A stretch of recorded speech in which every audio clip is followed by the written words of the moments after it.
my dear students, welcome back to your own channel Biology by Preeti ma'am. I hope आप सब बहुत अच्छे होंगे, मस्त होंगे और अपनी पढ़ाई में व्यस्त होंगे। तो गाइज, जैसा कि हम बायोमोलिक्यूल्स के बारे में पढ़ रहे हैं और लास्ट लेक्चर में हमने प्रोटीन्स, अमाइनो एसिड्स, कार्बोहाइड्रेट और लिपिड्स को बहुत ही डिटेल में समझा। तो गाइज, आज की क्लास में हम पढ़ने वाले हैं न्यूक्लिक एसिड्स यानी डीएनए, आरएनए। तो लेट्स वी स्टार्ट। हेलो करिए इन सबसे। ये है हमारे डीएनए साहब कि यही तो रिस्पॉन्सिबल हैं जो भी हमारे पेरेंट्स से हमारे में कैरेक्टर्स आते हैं। तो डिटेल में समझते हैं कि आखिर न्यूक्लिक एसिड्स होते क्या है, डीएनए आरएनए क्या है, इनका स्ट्रक्चर क्या है और ये किससे मिलकर बने हैं। तो लेट्स वी स्टार्ट। तो न्यूक्लिक एसिड का कुछ इंट्रोडक्शन देखते हैं कि आखिर न्यूक्लिक एसिड्स हैं क्या। Nucleic acids were discovered by Friedrich Miescher in 1868। Means कि जो न्यूक्लिक एसिड्स है तो इनकी डिस्कवरी किसने की थी? तो इनकी डिस्कवरी की थी फ्रेडरिक मिशर ने 1868 में। From the nuclei of white blood cells. ठीक, जो वाइट ब्लड सेल्स थी तो उसके पस से इन्होंने खोजा था। किसे? पस से खोजा था। जो वाइट ब्लड सेल्स थी WBC, तो उनके पस से इन्होंने न्यूक्लिक एसिड को खोजा। Nucleic acids are the large polymers of purine and pyrimidine nucleotides. तो जो न्यूक्लिक एसिड्स होते हैं ये क्या है? ये प्यूरिन और पिरिमिडिन न्यूक्लियोटाइड्स के लार्ज पॉलीमर्स होते हैं। ठीक है, पिरिमिडिन और प्यूरिन मिलके एक लार्ज सा पॉलीमर्स बनाते हैं जो कि हमारा क्या कहलाता है? ये न्यूक्लिक एसिड कहलाता है। These are mainly found in nucleus and therefore called nucleic acids। Means कि जो न्यूक्लिक एसिड है ये किसमें खोजे गए थे, किसमें पाए गए? ये न्यूक्लियस में पाए गए, तो इसलिए इनका नाम क्या दिया गया? Nucleic acid. Nucleic acid play a central role in the formation of body proteins. Means कि जो न्यूक्लिक एसिड्स हैं इनका बहुत ही इंपॉर्टेंट रोल होता है in formation of body protein. ठीक है, next, they also responsible for the transmission of characters to offspring। Means कि जो न्यूक्लिक एसिड्स है यानी डीएनए, तो यही क्या है? यही रिस्पॉन्सिबल होते हैं कैरेक्टर्स को ट्रांसफर करने में from one generation to next generation में। तो भाई जो हम है तो हमारे अंदर हमारे पेरेंट्स के जो कैरेक्टर्स है वो कैसे आए? वो इसी डीएनए के ही कारण आए। ठीक, two important nucleic acids are deoxyribonucleic acid and ribonucleic acids यानी डीएनए और आरएनए। तो इनको भी हम बहुत ही डिटेल में समझेंगे सारा कुछ। तो उससे पहले आप गाइस चैनल को सब्सक्राइब कर लीजिए, वीडियो को लाइक कर दीजिए और इसे अपने फ्रेंड के साथ शेयर भी कर दीजिए जिससे कि उन्हें भी ऐसे ही इम्पोर्टेंट नोट्स मिल सके। नाउ अब इसका कुछ हिस्टोरिक बैकग्राउंड देख लेते हैं कि जो न्यूक्लिक एसिड्स है आखिर इसकी डिस्कवरी कैसे हुई और इसका न्यूक्लिक एसिड नाम कैसे पड़ा। ठीक, तो फर्स्ट है फ्रेडरिक मिशर इन 1869। इन्होंने क्या किया? फर्स्ट आइडेंटिफाई डीएनए फ्रॉम पस सेल्स ऑफ WBC। मीन्स कि जो डीएनए है तो आइडेंटिफाई सबसे पहले किसने किया? तो ये फ्रेडरिक मिशर ने किया 1869 में। किससे? जो WBC सेल्स होती ना उसके पस से। क्योंकि देखिए ये जो पस है ये है एक्चुअल में क्या? जो WBC है वो जब डेड हो जाती है तो वही पस बन जाता है। तो इसी पस से फ्रेडरिक मिशर ने एक सब्सटेंस खोजा जिसको इन्होंने न्यूक्लियन का नाम दिया। ठीक है, इसे इन्हें क्या मिला? He found a substance and called nucleon. ठीक है, तो उसे ही इन्होंने क्या नाम दिया? न्यूक्लियन। ये है हमारे फ्रेडरिक मिशर। ठीक है, और इन्होंने ये कोई एक सेल है तो इसके न्यूक्लियस में ही इन्होंने खोजा था। ठीक है, क्योंकि भाई ये न्यूक्लियस में खोजा गया तो इसलिए इसका नाम पड़ा न्यूक्लियन, इन्होंने नाम रखा। ठीक है, now comes to Richard Altmann. अब भाई रिचर्ड अल्टमान आए इन 1889। तो इन्होंने क्या किया? इन्होंने देखा कि जो न्यूक्लियन है तो इसका नेचर कैसा है? इसका नेचर एसिडिक है। ठीक है, तो इसका नेचर एसिडिक है तो that's why Richard called him nucleic acid. तो इस तरह से इसका नाम पड़ा न्यूक्लिक एसिड। ठीक, और ये हमारे रिचर्ड अल्टमान। ठीक, नाउ नेक्स्ट, इसके बाद फिर आए रोजलैंड फ्रैंकलिन एंड मॉरिस विल्किंस। अब इन्होंने क्या किया? इन्होंने ये जो डीएनए था तो इन्हें इस डीएनए का इन्होंने एक्सरे डिफ्रैक्शन इमेजेस कलेक्ट की। ठीक, तो ये क्या है? ये रोजलैंड फ्रैंकलिन है और मॉरिस विल्किंस है और ये हमारा क्या है? X ray diffraction of DNA. तो इन्होंने जो डीएनए था उसका एक्सरे डिफ्रैक्शन किया और ये क्वेश्चन आपसे पूछा जाता है कि एक्सरे डिफ्रैक्शन ऑफ डीएनए किसने किया था? तो your answer is Rosalind Franklin and Morris Wilkins. देखिए, इसके बाद है जेडी वॉटसन एंड एफएचसी क्रिक इन 1953। तो इन्होंने क्या किया, जो रोजलिंड फ्रैंकलिन और मॉरिस विल्किंस ने जो एक्सरे डिफ्रैक्शन किया था डीएनए का, तो उसी पे फर्दर स्टडी करके डीएनए का डबल हेलिकल स्ट्रक्चर दिया। ठीक है, डबल हेलिकल स्ट्रक्चर दिया इन्होंने। तो ये कौन है? ये हमारे वॉटसन एंड क्रिक हैं। ठीक, नेक्स्ट, तो इसके लिए इन्हें क्या है, नोबेल प्राइज भी मिला। क्रिक, वॉटसन और विल्किंस को इनके इस काम के लिए इन्हें नोबेल प्राइज मिला था। ठीक, तो ये भी आपको ध्यान रखना है। नाउ, अब डीएनए को समझने से पहले हमें समझना है न्यूक्लिक एसिड का structure. Now comes to nucleic acid structure. तो nucleic acids are polynucleotides and their building blocks are nucleotides. जो न्यूक्लिक एसिड्स हैं ये है क्या, एक्चुअल में पॉलीन्यूक्लियोटाइड्स हैं, और इनका बिल्डिंग ब्लॉक्स क्या है, न्यूक्लियोटाइड्स हैं। क्योंकि भाई बहुत सारे न्यूक्लियोटाइड्स जुड़ते जाते हैं और ये बड़ा सा स्ट्रक्चर बना लेते हैं, तो उसे हम बोल रहे हैं पॉलीन्यूक्लियोटाइड्स। तो न्यूक्लिक एसिड्स क्या है, ये पॉलीन्यूक्लियोटाइड्स हैं। अब क्या है, हमें इसमें कुछ नाइट्रोजनस बेसेस भी होते हैं, तो वो हम देख लेते हैं कि ये आखिर ये क्या है। तो नाइट्रोजन बेसेस जो होते हैं ये दो तरीके के होते हैं, प्यूरिन और पिरिमिडीन। अब प्यूरिन में ही क्या आते हैं, दो आते हैं, एक एडेनिन और ग्वानिन, एंड पिरिमिडीन्स में क्या आते हैं, थायमिन, साइटोसिन एंड यूरेसिल। अब देखिए, इसमें जो यूरेसिल है ये क्या है, ये आपका आरएनए में पाया जाता है। किसकी जगह, थायमिन की जगह। थायमिन की जगह क्या पाया जाएगा, यूरेसिल पाया जाएगा। सो remember it. Now purine and pyrimidine, अब इनको हम बहुत ही अच्छे से समझ लेते हैं कि आखिर प्यूरिन क्या है और पिरिमिडीन क्या है। तो these are 9 membered structure and double ring is found. तो ये क्या है भाई, ये क्या है, हमारा प्यूरिन है। तो कितने मेंबर है इसमें, 9 है, और कितनी रिंग है, डबल रिंग पाई जा रही है। एक ये रिंग है और ये एक ये है। ठीक, number of carbon atom in ring are 5। So number of carbon कितने हैं इसमें, 5 होंगे। And they have 4 nitrogen atom at position 1, 3, 7 and 9। कि जो प्यूरिन है तो इनमें जो नाइट्रोजन एटम है वो कौन कौन सी पोजीशन पे होगा, तो वो होगा 1 पे, 3 पे, 7 पे और 9 पे। So remember it. And they have large molecular weights. तो जो प्यूरिन्स है तो इनका जो मॉलिकुलर वेट होता है बहुत ही ज़्यादा होता है। तो इसके एग्जाम्पल में क्या आ जाएंगे, एडेनिन और guanine. Now next is pyrimidine. So pyrimidine क्या है, ये 6 मेंबर्ड स्ट्रक्चर होता है, as you can see in this picture, and single ring is found. कितनी, कैसी है रिंग में, सिंगल ही तो है इसमें। ठीक, number of carbon atoms are 5। Number of carbon atom कितने हैं, 5 है। They have 2 nitrogen atoms at position 1 and 3। तो नाइट्रोजन कौन सी पोजीशन पे है, एक तो 3 पे है और एक ये 1 पे है। सो रिमेंबर इट कि प्यूरिन में कौन सी नाइट्रोजन पे, कि प्यूरिन में जो नाइट्रोजन एटम्स है वो कहाँ पे है, कौन कौन सी पोजीशन पे है।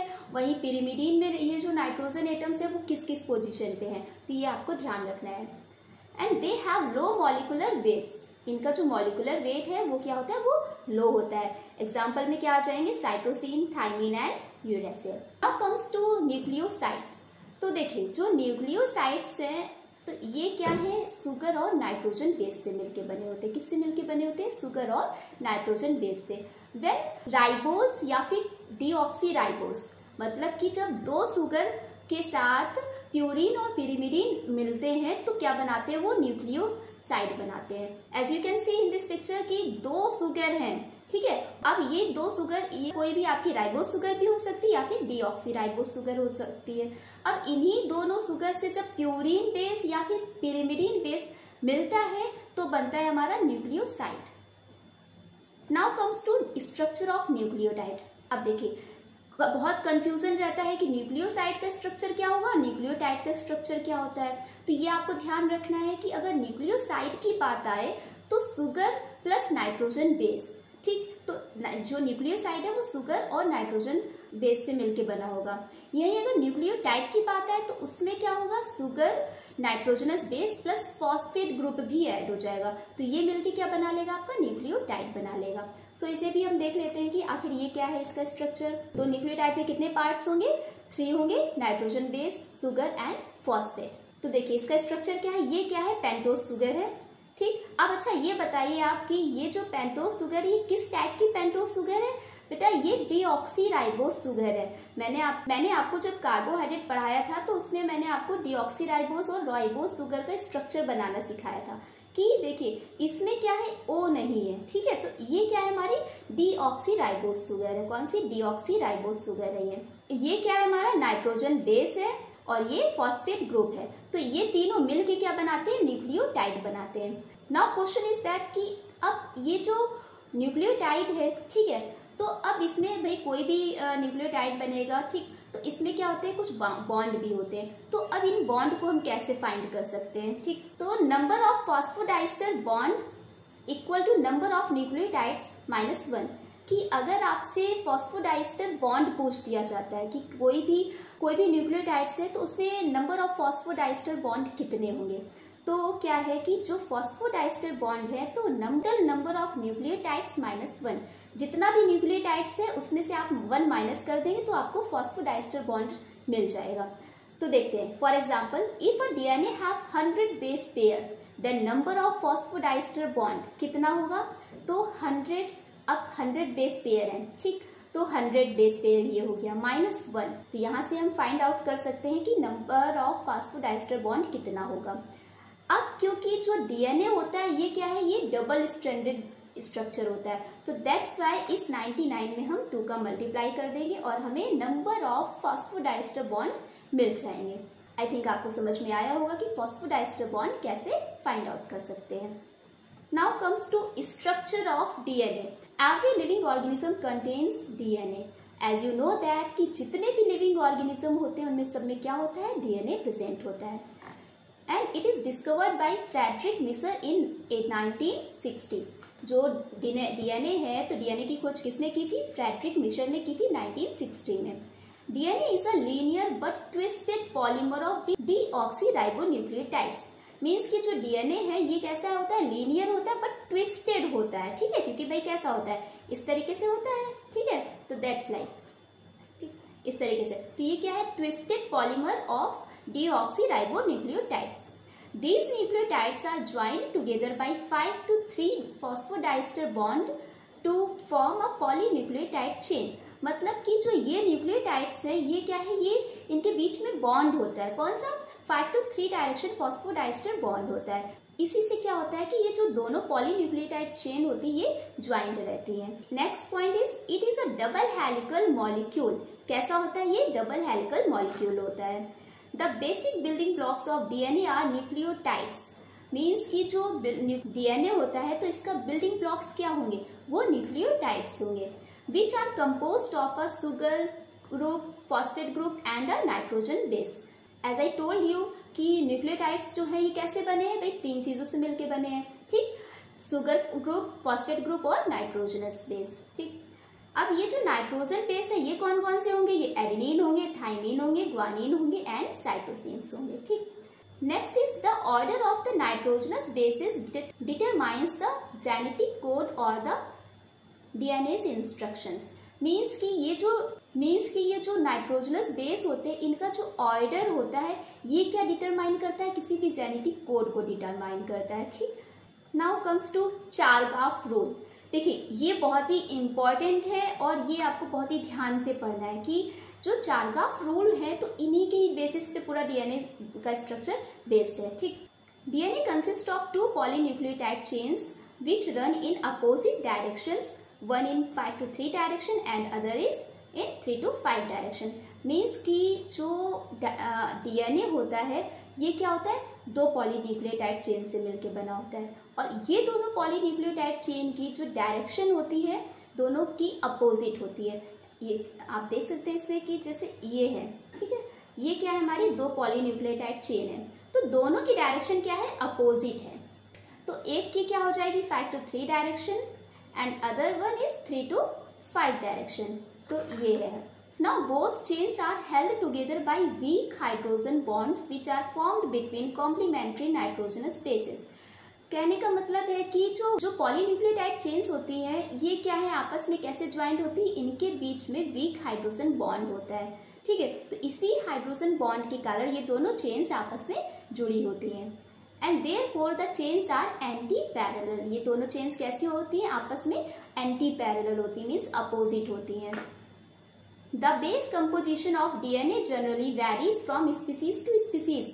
अब ये जो बेस है, ठीक, जो डीएनए का बेस है, तो ये क्या है, ये स्पीसीज टू स्पीसीज वेरी होता है, मतलब अलग अलग होता है, डिफरेंट होता है।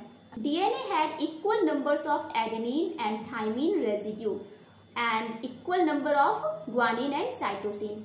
मतलब कि जो जितना भी जो डीएनए है, तो उसमें क्या है, एडेनिन और थाइमिन का अमाउंट और ग्वानिन और साइटोसिन का अमाउंट दोनों इक्वल होगा। मतलब कि जितना एडेनिन होगा उतना ही थाइमिन होगा, जितना ग्वानिन होगा उतना ही साइटोसिन होगा। Next is adenine and thymine joined together bye double bond and guanine and cytosine joined together bye triple bond. मतलब कि एडेनिन और थाइमिन के बीच में कौन सा बॉन्ड होगा, वो डबल बॉन्ड होगा, जबकि ग्वानिन और साइटोसिन के बीच में ट्रिपल बॉन्ड होगा। तो ये आपको याद रखना है। अब देखिए, ये क्या है, डीएनए। डीएनए का हेलिकल स्ट्रक्चर है। ये क्या है, दो स्ट्रैंड्स है, दो पॉलीन्यूक्लियोटाइड चेन्स है, और इनके बीच में क्या है, हाइड्रोजन बॉन्ड है। और नाउ इसकी पिच की बात करें तो इसका पिच कितना होता है, 3.4 नैनोमीटर या फिर 34 एंगस्ट्रॉम। ये क्या है, इसकी पिच है। और ये क्या है हमारा कि कोई भी जो दो नाइट्रोजन बेस होते हैं उनके बीच की जो डिस्टेंस होती है वो कितनी होगी, ठीक है। तो ये होगी 3.34 नैनोमीटर। दो नाइट्रोजनस बेसिस के बीच में डिस्टेंस कितनी होगी, 0.34 नैनोमीटर, या फिर आप बोल सकते हो इसे 3.4 एंगस्ट्रॉम। तो ये क्या है, आपका सुगर फॉस्फेट बैकबोन होगी इसमें, और ये क्या है, आपके नाइट्रोजनस बेसिस है। और दो पॉलीपेप्टाइड चेन के बीच की डिस्टेंस कितनी होती है, 2 नैनोमीटर। तो this is a double helical structure of DNA.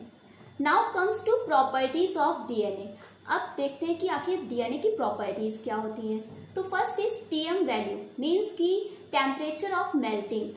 अब टीएम वैल्यू क्या है, तो देखिए बेटा, जो टीएम वैल्यू है ये क्या है कि ऐसा टेम्परेचर जिस टेम्परेचर पे जो डीएनए है वो डीनेचर हो जाए या फिर मेल्ट हो जाए, तो उसी पॉइंट को हम बोलते हैं TM value, means temperature of melting. TM value depends on GC content. मतलब कि जो टीएम वैल्यू है ये किस पे डिपेंड करती है, जीसी कंटेंट पे डिपेंड करती है। If GC content is high then TM value will be high. जितना ज्यादा जीसी होगा उतना ही ज्यादा टीएम वैल्यू होगा।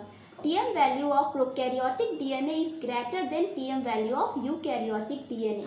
मतलब कि जो प्रोकैरियोटिक डीएनए होता है तो इसमें टीएम वैल्यू कितनी होती है, वो बहुत ज्यादा होती है in comparison to eukaryotic DNA. Reason क्या है, रीजन यही है कि जो प्रोकैरियोटिक डीएनए होते हैं तो उसमें जीसी का कंटेंट ज्यादा होता है, ठीक है, due to high amount of GC, due to high amount of GC. Second is DNA absorb UV rays approx 2600 angstrom. जो डीएनए होता है ये क्या है, ये 2600 एंगस्ट्रॉम तक की यूवी रेस को एब्जॉर्ब कर लेता है। Next is fusion reaction. अब जो डीएनए होता है तो डीएनए और आरएनए को आइडेंटिफाई करने के लिए क्या है, फ्यूजन रिएक्शन होती है। तो ये जो डीएनए है तो डीएनए जो है ये फ्यूजन रिएक्शन देते हैं, जबकि आरएनए है, आरएनए फ्यूजन रिएक्शन नहीं देते हैं। तो ये क्या है कि ये आरएनए और डीएनए को डिफ्रेंशिएट करने के लिए करते हैं। अब इसमें जो रिएजेंट यूज होता है वो होता है शिफ रिएजेंट। इस पॉइंट को आपको याद रखना है कि जो फ्यूजन रिएक्शन है तो इसमें कौन सा रिएजेंट यूज होता है, तो कौन सा यूज होगा, शिफ रिएजेंट यूज होगा। In which DNA gives red colour in fusion reaction while RNA gives no color in fusion reaction।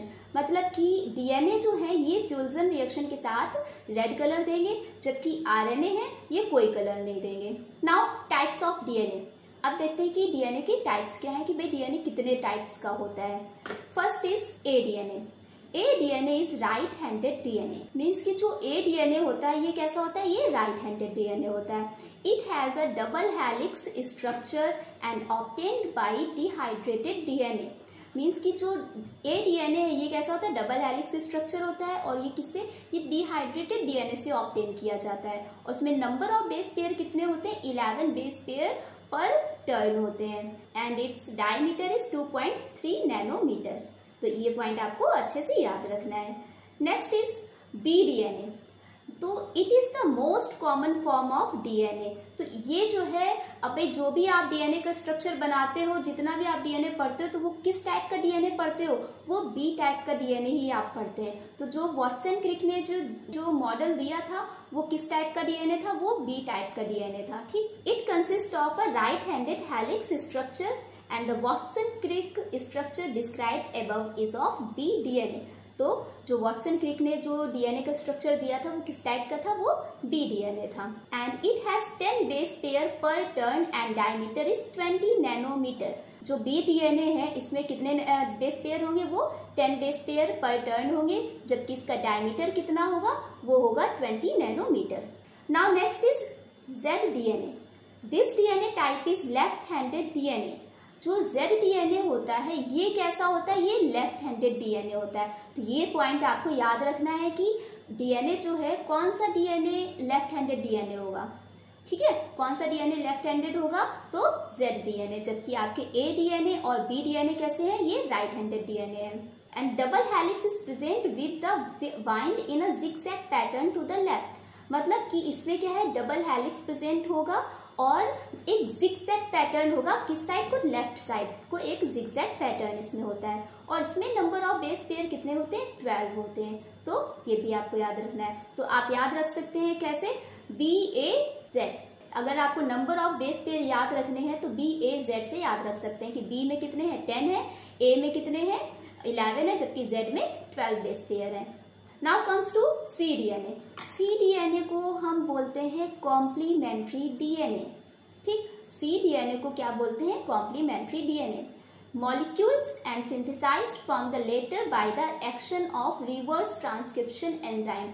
तो जो कॉम्प्लीमेंट्री डीएनए है, इसको कैसे बनाया जाता है? इस पर रिवर्स ट्रांसक्रिप्शन एंजाइम की जब रिएक्शन कराई जाती है, तब बनता है complementary DNA. It is a single strand molecule and it is complementary to mRNA. Now comes to functions of DNA. अब देखते हैं कि आखिर डीएनए के फंक्शंस क्या हैं। तो इतना तो आपको पता है कि भाई सब हमेशा से पढ़ते आ रहे हैं कि जो डीएनए है, ये क्या होता है? एक जेनेटिक मटेरियल के जैसे काम करता है और जेनेटिक इंफॉर्मेशंस को ट्रांसफर करता है one generation to another generation. Now कुछ इसके अदर फंक्शंस भी हैं, तो वो भी देखते हैं इनके। Let's see. DNA is the genetic material in all organisms except some viruses like retroviruses. Means कि जो DNA है, ये क्या है? एक जेनेटिक मटेरियल होता है सभी लिविंग ऑर्गेनिज्म में, except some viruses like retroviruses. मतलब कि रेट्रोवायरस को छोड़ के सभी लिविंग ऑर्गेनिज्म में DNA as a genetic material होता है। It carries genetic information which is transferred from one generation to another generation. Means कि जो DNA है, तो DNA में क्या होता है? जेनेटिक इन्फॉर्मेशंस होती हैं और ये एक जनरेशन से दूसरी जनरेशन में ट्रांसफर होता है। DNA is the blueprint of all informations which are necessary for the proper functionings of the cell and organisms. देखिए, जो डीएनए होता है, ये क्या होता है? सभी इंफॉर्मेशंस का एक ब्लूप्रिंट होता है, जो कि किसी भी सेल्स की फंक्शनिंग के लिए बहुत ही इंपॉर्टेंट होता है। ठीक, next is DNA is responsible for the formation of RNA. जो डीएनए है, तो ये क्या है? ये आरएनए के फॉर्मेशन के लिए इम्पॉर्टेंट होता है। कैसे? जो डीएनए होता है, डीएनए में ये क्या होता है? डीएनए पॉलीमरेज होता है। ठीक है, इसके टाइप्स होते हैं, तो उसके हेल्प से ही आरएनए का फॉर्मेशन होता है। तो that's why DNA is responsible for the formation of RNA. Next point is DNA along with histone protein gives rise to chromosomes. अब देखो, अगर डीएनए में हिस्टोन प्रोटीन भी जुड़ जाएगी तो वो क्या बन जाएगा? वो क्रोमोसोम्स बन जाएगा। तो हम कह सकते हैं कि जो डीएनए है, तो उसमें हिस्टोन प्रोटीन भी जब जुड़ जाती है तो वो क्या बना लेता है? वो क्रोमोसोम्स बना लेता है। Next is DNA undergoes recombination that result in the formation of new characters. अब देखिए कि रिकॉम्बिनेशन क्या होता है? कि जो डीएनए होते हैं, ये रिकॉम्बिनेशन इनमें होता है, जिससे क्या होता है? नए कैरेक्टर्स फॉर्म होते हैं। रिकॉम्बिनेशन होता क्या है? कि जो क्रॉसिंग ओवर होती है। अब समझिए कि क्रॉसिंग ओवर क्या होता है। तो जो क्रॉसिंग ओवर होता है, तो ये क्रोमोसोम्स के बीच में होता है। ठीक है, जैसे कि ये क्या है? ये एक अदर क्रोमोसोम्स है और एक ये अदर क्रोमोसोम में। तो ये क्या है, क्रॉसिंग ओवर हुआ। जब क्रॉसिंग ओवर होता है तो होता क्या है बेटा, जो जेनेटिक इंफॉर्मेशंस होती है वो एक क्रोमोसोम से दूसरे क्रोमोसोम्स में ट्रांसफर हो जाती है, ठीक है। तो इससे क्या होता है, कोई नया कैरेक्टर फॉर्म हो जाता है। तो that's why crossing over is responsible for formation of new characters. Now comes to RNA या फिर ribonucleic acid. Let's see RNA क्या होते हैं। So RNA is another nucleic acid which is present in nucleus and as well as in cytoplasm. तो जो RNA है ये भी क्या है, एक न्यूक्लिक एसिड है, और ये क्या है, ये न्यूक्लियस में प्रेजेंट होता है as well as in cytoplasm. अब देखिए, जो आपने डीएनए पढ़ा था तो डीएनए सिर्फ किस में पाया जा रहा था, न्यूक्लियस में पाया जा रहा था, जबकि आरएनए है ये न्यूक्लियस में भी होगा और साइटोप्लाज्म में भी हो सकता है। It plays important role in protein synthesis of ribosomes. जो आरएनए होते हैं ये क्या है, ये प्रोटीन सिंथेसिस में इंपॉर्टेंट रोल प्ले करते हैं। अब समझते हैं कि जो आरएनए है इसका स्ट्रक्चर कैसा होता है।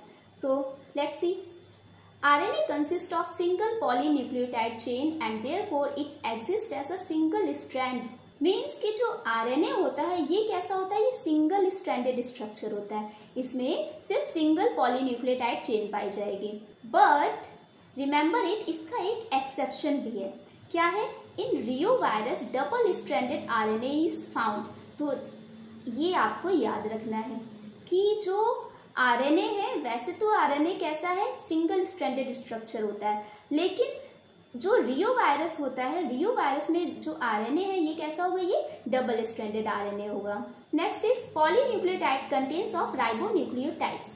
जो पॉलीन्यूक्लियोटाइड्स होंगे इसमें क्या होगा, इसमें राइबोन्यूक्लियोटाइड्स होगा। अब राइबोन्यूक्लियोटाइड क्या है कि देखिए, आपने जब डीएनए पढ़ा तो उसमें क्या था, डीऑक्सी राइबोन्यूक्लियोटाइड्स था। आरएनए में क्या है, राइबोन्यूक्लियोटाइड्स है। मतलब कि जो राइबो मतलब राइबोस सुगर, जो आरएनए है, आरएनए में कौन सी सुगर है, राइबोस सुगर है। तो that's why we called them ribonucleotide. जबकि डीएनए में कौन सी सुगर है, डीऑक्सी राइबोस सुगर। तो that's why we call them deoxy ribonucleotides. Next is ribonucleotides contain ribose sugar, a phosphate radical and one nitrogenous base. जो ribonucleotides होते हैं इनमें क्या होगा, राइबोस सुगर होगा, फॉस्फेट रेडिकल होगा और नाइट्रोजनस बेसिस होगा। Next, various nucleotides in RNA are also joined together by phosphodiester bond to form polynucleotide chain. मतलब कि जो बहुत सारे राइबोन्यूक्लियोटाइड्स होते हैं तो ये क्या होते हैं, फॉस्फोडाइस्टर बॉन्ड से ये अटैच हो जाते हैं, ज्वाइंट हो जाते हैं और पॉलीन्यूक्लियोटाइड चेन बना लेते हैं। Now the nitrogenous base present in RNA nucleotides are adenine, guanine, cytosine and uracil. अब देखिए, जो डीएनए था, डीएनए में कौन से नाइट्रोजनस बेसिस थे, 4 तरीके के उसमें भी नाइट्रोजनस बेसिस थे, जिसमें एडेनिन, ग्वानिन, साइटोसिन और थाइमिन था। जबकि आरएनए में क्या है, आरएनए में भी चारों यही नाइट्रोजनस बेस होंगे, लेकिन थाइमिन की जगह यहाँ पे क्या होता है, यूरेसिल होता है। सो रिमेंबर इट कि जो डीएनए है, डीएनए में थाइमिन होगा, जबकि आरएनए में क्या होगा, यूरेसिल होगा। किसकी जगह, थाइमिन की जगह यूरेसिल होगा। Now next point is RNA does not follow Chargaff's rule, means guanine is not equal to cytosine। मतलब कि जो चारगाफ रूल है ये RNA फॉलो नहीं करता है, ठीक है, चारगाफ रूल को RNA फॉलो नहीं करता है। तो दैट्स वाई जो अमाउंट ऑफ ग्वानिन है वो साइटोसिन के इक्वल नहीं होगा। तो इसी तरीके से एडेनिन और यूरेसिल जो है ये इक्वल नहीं होंगे। मतलब जरूरी नहीं है कि एडेनिन और जितना एडेनिन हो उतना ही यूरेसिल हो। Next is the chain of RNA strand has well defined ends and the one and is 3 while other is 5 and. मतलब कि जो आरएनए है तो आरएनए का जो स्ट्रैंड होता है इसमें वेल डिफाइंड एंड होते हैं, ठीक है, जिसमें कि एक एंड आपका 3 प्राइम होगा, जबकि दूसरा क्या हो दूसरा हो जाएगा 5 प्राइम, ठीक। तो ये हो गया आपका आरएनए का स्ट्रक्चर। और ये क्या है, आपके एडेनिन है, ग्वानिन है, साइटोसिन है एंड यूरेसिल का स्ट्रक्चर है।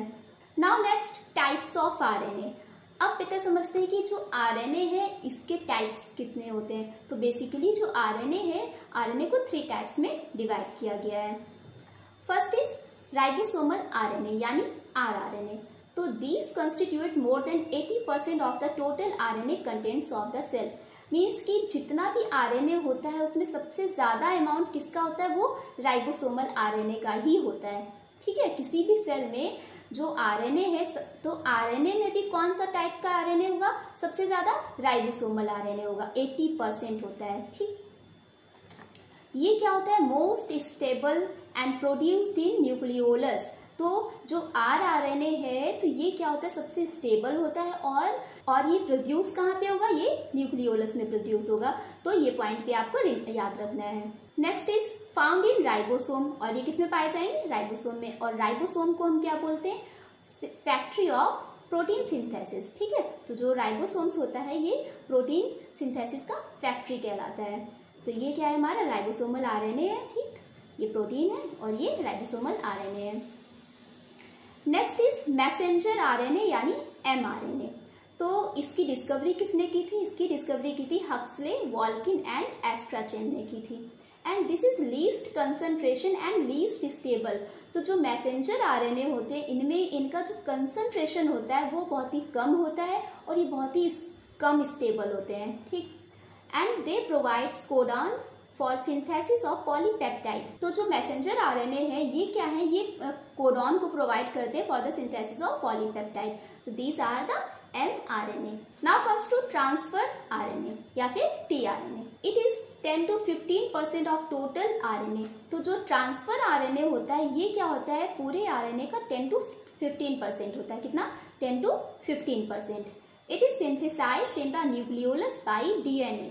ये क्या है, ये न्यूक्लियोलस में डीएनए के द्वारा बनता है। ठीक, these are 75 to 80 nucleotide long molecules, their sedimentation coefficient is 4s and molecular weight is about 75,000।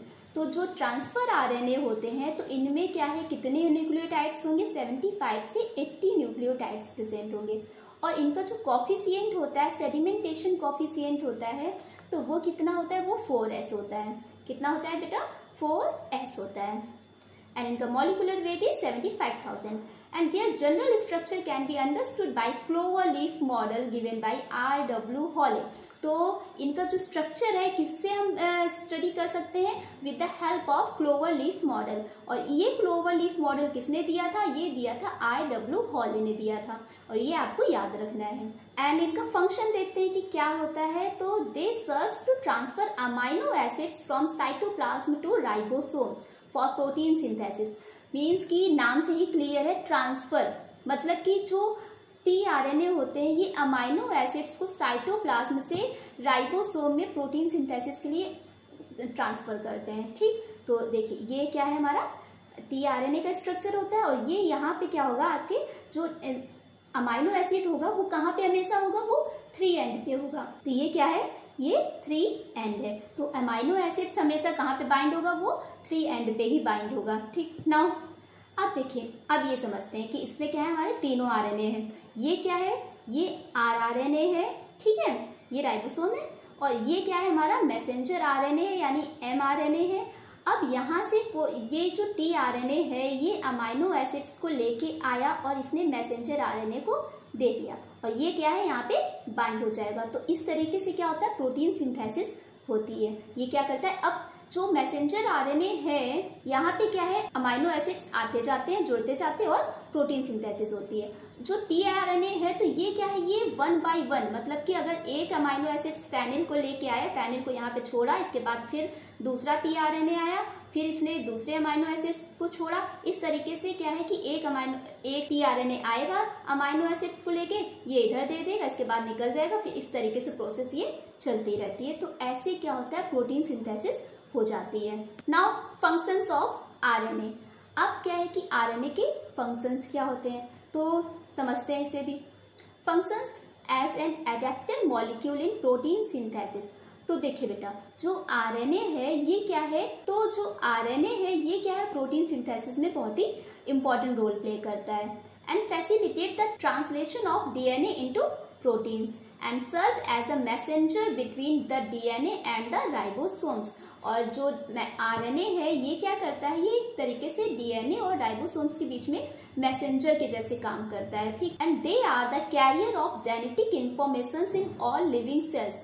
तो जो RNA होते हैं ये क्या होते हैं, ये कैरियर ऑफ जेनेटिक इंफॉर्मेशंस होते हैं। मीन्स जितने भी लिविंग ऑर्गेनिजम्स होते हैं, ठीक है, तो उनमें क्या होता है कि जो RNA होता है वो as a carrier of genetic information work करता है, ठीक। And they promotes the ribosomes to choose the right amino acid which is required in the building up of new proteins in the body। तो जो RNA होते हैं ये क्या है, ये राइबोसोम्स को प्रमोट करते हैं to choose the right amino acids. जो RNA होते हैं ये क्या है, ये they promotes the ribosome to choose the right amino acids for the protein synthesis. मतलब जो RNA है ये राइबोसोम को प्रमोट करते हैं कि वो एक राइट अमाइनो एसिड को चूज करें और प्रोटीन फॉर्मेशन में हेल्प करें, ठीक। तो इस तरीके से क्या होता है, प्रोटीन फॉर्मेशन हो जाता है। तो ये हो गया RNA। तो that's all about nucleic acids. I hope आपको बहुत अच्छे से समझ में आया होगा, सारे पॉइंट्स आपके क्लियर हुए होंगे। और फिर भी अगर आपका कोई डाउट रह गया है, कोई क्वेश्चन रह गया तो उसे कमेंट बॉक्स में लिखें and I will short it next video. और गाइज आपको अगर वीडियो अच्छी लगी हो तो इसे अपने फ्रेंड्स के साथ शेयर करें और वीडियो को लाइक कर दें और चैनल को सब्सक्राइब कर लें। Thanks for watching.